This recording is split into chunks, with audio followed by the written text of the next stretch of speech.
guys, welcome back to my YouTube channel. You're very much welcome if you're a returning subscriber. Thank you so much for being a part of this family, and if you are new, thank you so much for joining this family. You're very much welcome.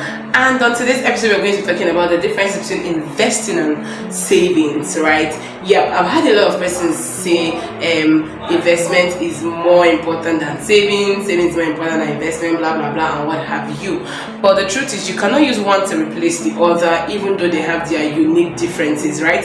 Yes, so investment is very important as much as savings is important. But I would say, in my own words, I would always say that if you do not have the habit to save, you do not have the discipline to save, having to invest is going to be a very big challenge for you. Because look at it, when you save, you are giving your money out to either somebody or a bank, or you're putting out somewhere away from yourself, right? But you still have full access to it. Like, you can just go to the bank and like, oh, I want to break out, or even if they have like maybe a charge for breaking out before the agreed term and all of those things. But when you invest your money, you literally, it's almost like you're losing the money. You're not going to have access to it until the maturity date. Investment usually have maturity date. Like, this is one thing investment does.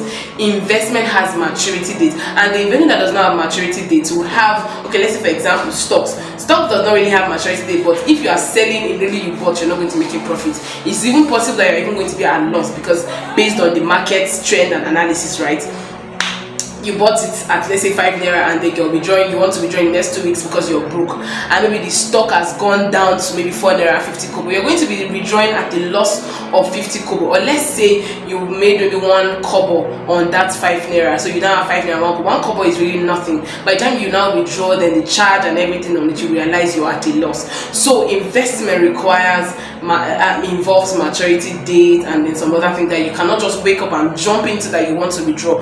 But savings do not have these things, do not have maturity date, do not have, except maybe the company or the firm with which you're saving have certain policies that do not allow you to withdraw before time. And another point is, if you do not have the discipline to save your money and leave it there for long, you will not be able to put your money into investment that you know you do not have complete or total access over for a very long time, or maybe for a short period of time, 3 months, say 6 months, right? If you cannot save your money for 3 months, you cannot invest for even 1 month, because you're investing is almost like losing your money. And then there's that part that the interest on investment, on legit investment, is reasonable, not the outrageous interest you get on Ponzi scheme. You get 50% or 100% of your capital. Those are Ponzi scheme. No real investment will give you 50%.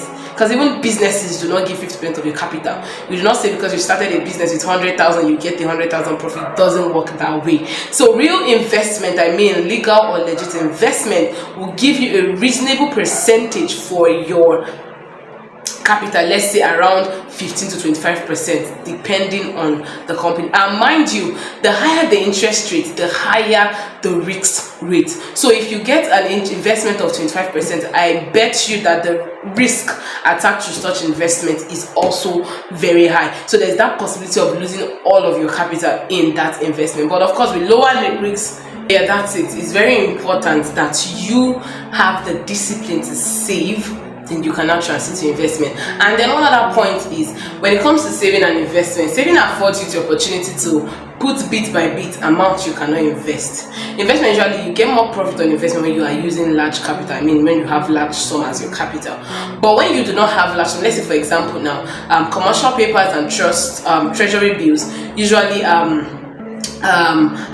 require capital of, let's say, 5 million upward, right?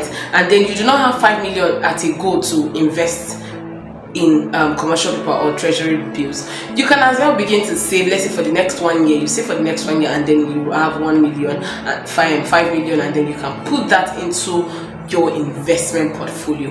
And then another amazing part about investment is that you can build a portfolio, and then you can have several things in your portfolio that you are getting interest from. You can have money market, you can have stock, you can have dollar funds, you can have ETFs, you can have treasury bills, commercial papers, the likes of them, FGN bond, federal government bonds. And then you are doing well with this products in your portfolio, and that allows you, it's called diversification. It allows you to have interest earning from various companies or various kinds of investment, right? And that's a good way to invest. So thanks so much for tuning in. I hope you've gotten value, and if yes you have, please ensure to subscribe and like, and also turn on the subscription button, because you will be getting more exciting content from this channel. Thank you so much, and see you some other time. Bye.